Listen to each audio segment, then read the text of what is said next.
Assalamualaikum warahmatullahi wabarakatuh. Saya Aikan Zekir dengan NIM 250171.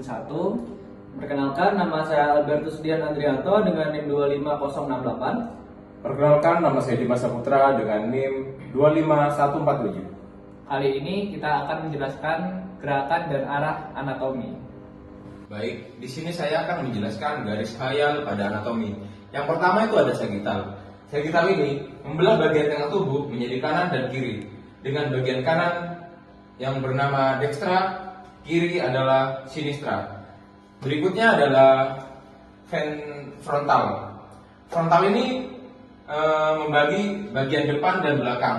Dengan bagian belakang ini bernama dorsal, bagian depan bernama ventral. Berikutnya yaitu garis khayalnya adalah transversal, membagi bagian atas dan bagian bawah.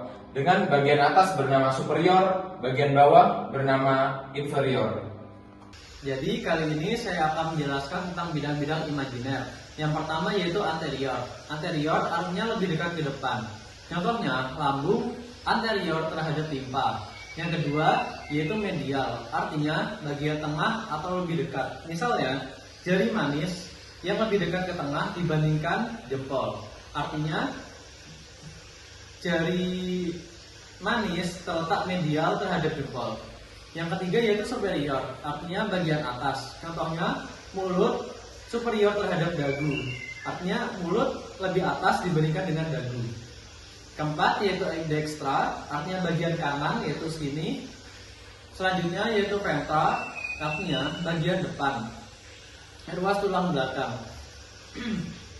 Selanjutnya yaitu internal, yaitu bagian dalam. Selanjutnya proksimal, artinya lebih dekat dengan pangkal tubuh atau mendekati badan tubuh. Contohnya siku terletak proksimal terhadap telapak tangan. Selanjutnya paterial atau lapisan luar. Contohnya seperti lapisan luar. Selanjutnya yaitu superficial, yaitu dangkal atau lebih dekat ke permukaan. Contohnya otot kaki lebih dekat ke telapak superior dibandingkan tulangnya. Selanjutnya yaitu horizontal atau bidang datar seperti ini. Selanjutnya transversal atau potongan melintang. Selanjutnya yaitu posterior atau lebih dekat ke belakang. Contohnya jantung lebih dekat anterior terhadap tulang rusuk. Oke, berikutnya adalah gerakan lateral. Gerakan lateral adalah gerakan yang menjauhi median atau bagian tengah tubuh seperti ini. Ini adalah gerakan lateral. Yang selanjutnya adalah inferior. Inferior adalah bagian tubuh bagian bawah dari sesuatu. Seperti contoh pusar dada di bawah bagian dada, yang artinya adalah pusar adalah inferior dada. Yang selanjutnya adalah sinistra. Sinistra adalah bagian kiri dari suatu badan atau anggota tubuh. Seperti contoh adalah tangan kiri. Tangan kiri adalah bagian sinistra. Yang selanjutnya adalah dorsal. Dorsal adalah bagian belakang dari ruas tulang belakang.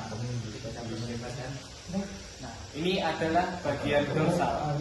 Yang selanjutnya adalah eksterna. Eksterna adalah bagian luar. Seperti contoh adalah kulit. Kulit adalah bagian eksterna dari tubuh kita.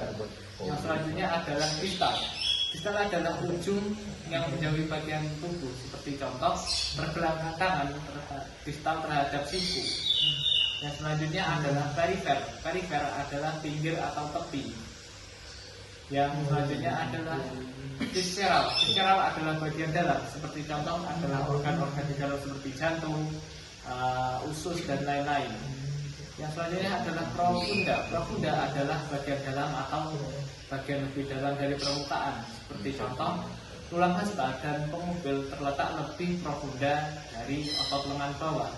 Yang selanjutnya adalah vertika atau bidang tegak seperti tulang belakang ini. Baik, berikutnya adalah longitudinal, yaitu potongan memanjang seperti ini. Nah, yang berikutnya adalah sentral. Sentral itu adalah bagian tengah. Berikutnya adalah ascendent. Ascendent itu adalah bagian naik. Yang berikutnya adalah descendant, yaitu kebalikannya dari ascendant, yaitu bagian turun. Nah, yang berikutnya adalah kranial. Kranial itu adalah bagian kepala. Berikutnya adalah kaudal. Kaudal itu adalah bagian ekor. Seperti ini. Nah, yang berikutnya adalah palmar. Palmar itu adalah ke arah palmaris manus atau anggota gerak atas. Berikutnya adalah pelontar. Pelontar itu ke arah plantar, pedis atau anggota gerak bawah. Berikutnya adalah ulnar. Ulnar itu ke arah ulna atau tulang hesta. Contohnya seperti ini. Berikutnya adalah radial. Radial itu adalah ke arah radius atau tulang pengutil. Contohnya seperti ini. Berikutnya adalah tabial. Tabial itu adalah ke arah tibia atau tulang kering. Berikutnya adalah fibular, yaitu ke arah fibula atau tulang betis. Contohnya seperti ini. Jadi kali ini saya akan menjelaskan berbagai posisi anatomi. Yang pertama, posisi anatomi berdiri dengan tubuh berdiri lurus, dengan pandangan mengarah ke depan dan tangan berada di kanan dan kiri badan, dengan telapak tangan menghadap ke depan dan kaki menghadap ke depan. Yang kedua yaitu posisi supinasi atau terlentang. Selanjutnya yaitu yang kedua, posisi supinasi atau terlentang dengan wajah berbaring menghadap ke atas. Bedanya dengan posisi anatomi pertama yaitu hanya posisi vertikal dan horizontalnya saja yang berbeda. Yang ketiga yaitu posisi prone atau tengkurap. Posisi tengkurap ini dengan punggung menghadap ke atas dan telapak kaki menghadap ke bawah. Selanjutnya yaitu posisi litotomi dengan posisi berbaring dengan paha mengarah vertikal dengan betis dengan posisi horizontal, kaki seperti diikat untuk mendukung proses melahirkan secara prosedur kebidanan. Adalah gerakan-gerakan dari anatomi. Yang pertama adalah gerakan ekstensi. Ekstensi adalah gerakan untuk meluruskan salah satu anggota badan. Yang kedua adalah fleksi. Fleksi adalah gerakan untuk membengkokkan anggota badan. Yang selanjutnya adalah adduksi. Adduksi adalah gerakan yang mendekati anggota badan. Yang selanjutnya adalah gerakan abduksi. Adduksi adalah gerakan yang menjauhi anggota badan, seperti ini. Yang ketiga adalah rotasi. Rotasi adalah gerakan memutar anggota badan, seperti ini. Yang selanjutnya adalah elevasi. Elevasi adalah gerakan yang menaikkan anggota badan, seperti menaikkan bahu seperti ini. Yang keempat adalah yang selanjutnya adalah depresi. Depresi adalah gerakan menurunkan anggota badan seperti ini tadi yang dari asalnya naik. Yang selanjutnya adalah inversi. Inversi adalah gerakan kaki yang bengkok ke dalam seperti ini. Nah, yang selanjutnya adalah aversi. Aversi adalah gerakan yang membuat kaki bengkok keluar seperti ini. Yang selanjutnya adalah supinasi. Supinasi adalah gerakan tangan yang menghadap ke atas. Yang selanjutnya adalah pronasi. Pronasi adalah gerakan yang membuat tangan terlungkup seperti ini. Beberapa gerakan lain seperti sirkumduksi. Sirkumduksi adalah gerakan campuran dari rotasi, fleksi, dan ekstensi, dan lain-lain juga. Yang kedua adalah gerakan indorotasi. Indorotasi adalah gerakan yang memutar ke dalam ke tubuh, yang mendekati tubuh. Yang selanjutnya adalah eksorotasi. Eksorotasi adalah gerakan yang menjauhi tubuh atau memutar keluar. Baik, di sini saya akan menjelaskan istilah anatomi yang menyatakan bagian tubuh yang menonjol. Yang pertama, ada prosesus, yaitu nama umum untuk tajo atau penjolan. Yang kedua adalah spina. Spina itu adalah tajo yang tajam seperti duri. Yang ketiga, ada tuber atau benjolan bulat. Yang keempat, ada tuberculum atau benjolan bulat yang kecil. Yang kelima, ada krista, yaitu gerigi atau tepi. Nah, yang berikutnya adalah pekten. Pekten ini adalah bagian pinggir yang menonjol.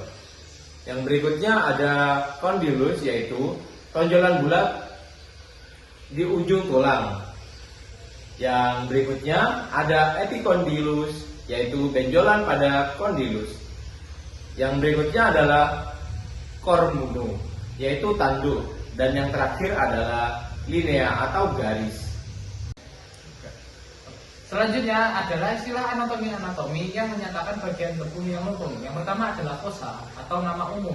Yang kedua adalah fosula. Fosula adalah fossa yang kecil. Yang ketiga adalah fovea. Fovea adalah fossa yang kecil juga. Yang keempat ada foveola. Adalah fovela yang kecil juga. Yang kelima ada sulcus atau alur. Yang terakhir ada incisura atau kaki. Saat ini saya akan menjelaskan tentang istilah anatomi yang menyatakan lubang, saluran, dan ruangan. Yang pertama yaitu foramen, yaitu artinya adalah lubang. Fissura artinya adalah celah. Apertura yaitu adalah pintu. Carnalis atau saluran. Ductus atau pembuluh. Meatus atau liang. Cavum adalah rongga. Dan cellula adalah ruang kecil. Saat ini saya akan menjelaskan tentang rongga-rongga yang ada di dalam tubuh. Yang pertama yaitu rongga tengkorak, yang tepatnya berada di sini. Di situ isinya adalah meliputi otak besar, otak kecil, dan juga batang otak. Rongga tengkorak ini bernama lain yaitu cavum carnalis. Yang kedua yaitu rongga mata, yaitu di sini dengan nama lain cavum orbital yang memiliki isi yaitu bola mata.